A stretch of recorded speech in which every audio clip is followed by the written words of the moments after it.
Rent is actually really punishing Nigerians. I mean, residential rent, house rent, um, is punishing Nigerians and is silently killing people because of the the rush when the time comes for you to pay that rent, the rush wey you go get for your body. If you dey make money for a year, when you go pay rent, it go be like say you no even work for a whole year because the rent high and all that. You understand? So I come dey think why is rent so high in Nigeria? Even places wey no even tap, wey no touch, wey nothing dey happen there, you go see they go say two-bedroom flat, 1 million naira. You go hear, you go say e get POP, e get water. These are basic things that are supposed to be in your house. I understand it gives a lot of, it comes with a lot of, how do I put it, a kind of little luxury. Some go say the house is 5 minutes from the road, 2 minutes from the road. Now you do the road. I don't have anything against landlords, uh, against agents and all that. I don't have anything against them.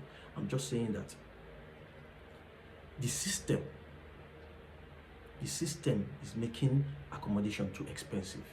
It's just the system. Because if there is a system, now imagine the government in all states, we have like, which is not going to be enough, we have like 1,000 low cost housing units. Let's even say, let's just say 1,000 low cost housing units, and people can get as 1,000 low cost housing units, and people can get access to it. When I mean access to it, you know, we say the one collect the house now, because say they go bring this, when they go bring that. Apart from even government officials or government workers, people that are in private sector that are working for other companies should be able to have access to that same housing unit.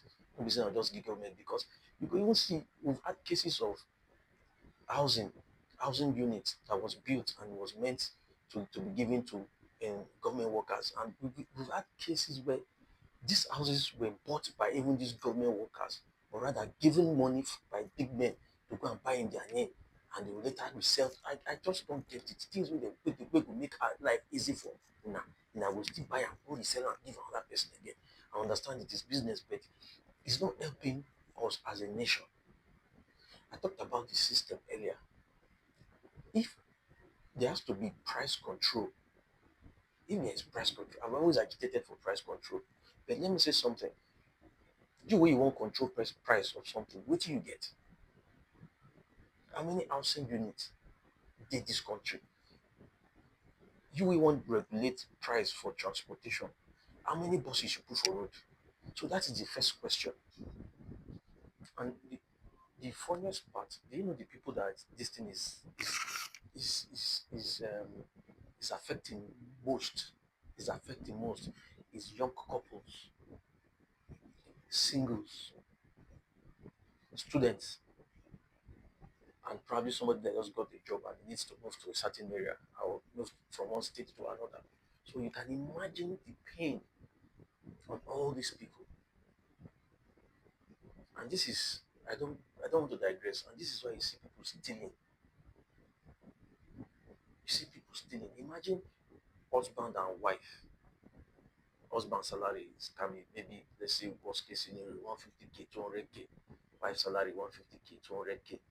Both of them in a year they earn 4.8 million. They will collect house will be okay, so to say, so that start a family, maybe 1 million naira. That 1 million naira, maybe not just one area, maybe two-bedroom flat.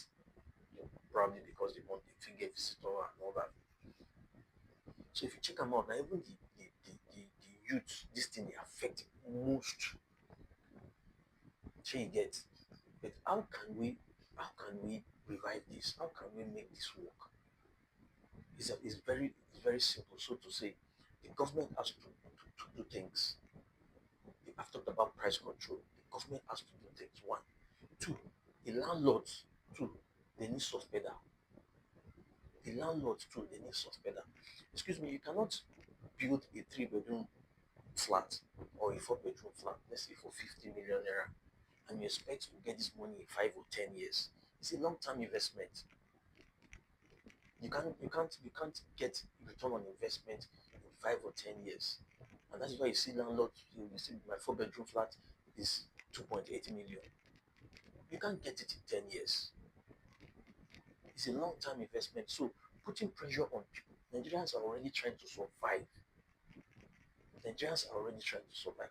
Like I said, the government, there has to be price control. But you way you want to price control, what do you put for road or what do you build?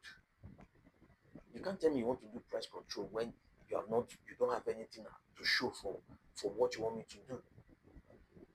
But at the same time, the government they make us pay tax. The government can have like a town hall meeting with these people and say, okay, this is what we need to do. This is why we're doing this for the betterment of the country and to ease the pains of Nigerians.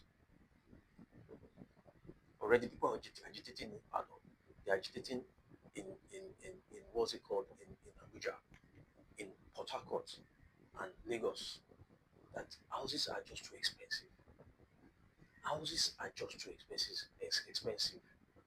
So to say, we all have to come together, all hands has to be on deck. This agitation is just for us to have, to suspend on ourselves in this country. Nigerians are suffering and they are going through a lot. People are going through a lot. Men are trying to work their houses out. Women are trying to make ends meet. Teenagers are trying to just support the family and all that. So we have to ease things on people. If your hand day up today and you feel you build a house and the next thing you want to do is just to make life miserable for people, fine.